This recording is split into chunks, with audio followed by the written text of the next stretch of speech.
Well, Jude Bolton, ambassador for Gotcha for Life, dead set legend on Triple M, and a great mate of mine. Jude, how are you coping, brother? How are you going in isolation? Well, I'm climbing up the walls a bit, Gus. I think, I'm a pretty active sort of person most of the time, and my kids are like that. My wife's very much like that as well. So I think it's been tough, but I mean, everyone's going, doing it tough as well. So we're locked down. I think the biggest thing for me is probably the homeschooling. I realised that people actually choose to homeschool. This is outrageous stuff. Who's So the thankfully, teacher we're on at home? school holidays. We just mix it up. Like, I mean, we got two girls. So Ciara's 8, and she's in grade 3 at the moment. And little Piper just started kinder, so she was Oh, devastated. Like, she's just started school. She's got off to a good start and then have to shut down. But yeah, I think we're enjoying just sort of jumping around and trying to teach the little one to read and the older one doing her mathematics and different things. So I don't know. We've been pretty lucky. My mum was a school teacher, so she'll do an arts and crafts thing via Zoom, or one of the other grandparents will be Lynette's mum will do a music lesson or something like that. So just changing it up. that's really nice. Technology is one of those things, isn't it? And like we've never been more physically isolated, but that doesn't mean that we have to be isolated. And in fact, I'm finding myself contacting more people through this than perhaps I would normally. I think that's true. Like, I think people have realised that it is a physical separation. You don't have to be emotionally separated, and I think we've done some awesome things even in the last couple of weeks. Like ran bingo nights and trivia nights and doing charades via Zoom and things like that, and trying to keep the community going. But then sometimes when life is so busy, you don't get those chances to just say, you know what, let's just get on and have a chat. And I had a mate's 40th via Zoom the other day, and it was actually awesome. We all were sitting there having a shot together and telling stories, and he goes, that was the best night I've had for a while. Were all the Zooms in everyone's kitchen? Because you know how we always tend to just focus in on the kitchen at birthday parties and stuff. Did you all sort of nestle around I, the fridge? I think a few of the stories, particularly around the 40th, I think I'd stepped outside just to be able to tell those stories. There's so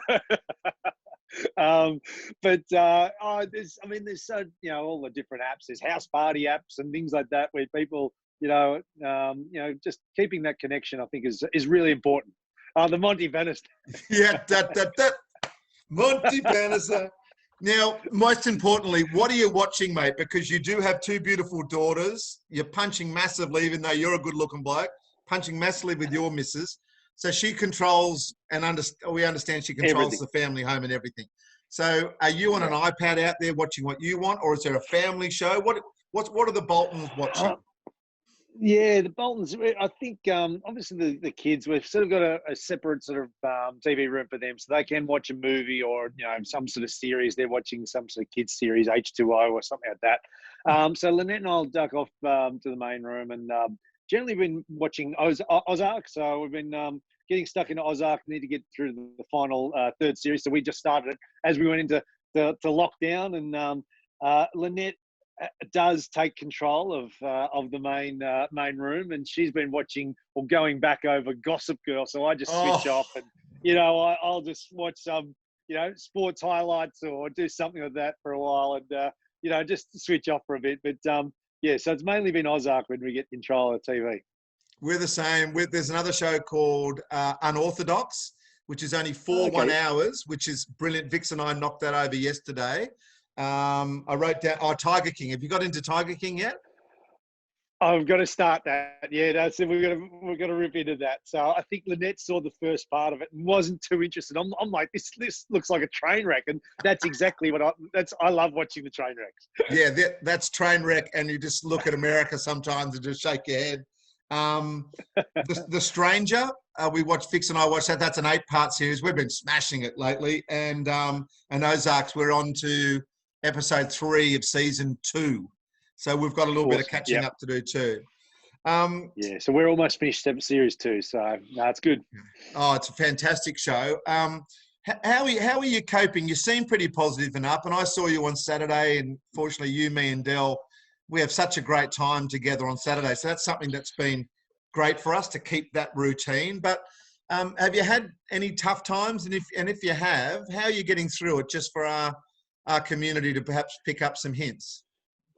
Yeah, so I think I've probably tried to take this opportunity to, get a bit close to the kids and that sort of stuff. Sometimes life is so busy during this period, but certainly I do get anxious and frustrated at different stages, and it sort of does play on your mind a little bit. So I've been trying to take the dog for a walk, get out, try and keep active, like, and try and get up in the morning and do something a little bit to get out of the house, even just coming back for a coffee with Lynette and things like that. But I guess that's probably been the thing for me, is try and just get a little bit of space, even though we're in, packed in the house and things like that, and on top of each other at times. Yeah. Try and get a little bit of space. I mean, even last night, we set the tent last night. Can you see that at the back? Yes. Obviously wanted to change Easter up for the girls, and we normally do something with the kids. There's a dog. There it is. Look at this. Sorry, mate. We've got one dog just arriving home with son from girlfriends. And they're all meeting up again. Sorry, Jude, you go, buddy. Terrific. No, I think just to sleep out the back with the girls and stay in the backyard and change it up a little bit. I think the girls were pretty excited, and it was just myself in there. Lynette doesn't like the camping. She's more of a glamper if that's the go. I think the only time I've actually seen her get in a tent was probably the roar and snore at Taronga Zoo, and that is glamping. Like, that is, you're actually in a proper bed in a Taj Mahal like operation. Well, mate, you knew it when you married her, mate. You were marrying up, brother. I know. You were marrying I knew up. what I signed up for. You get the good with the good.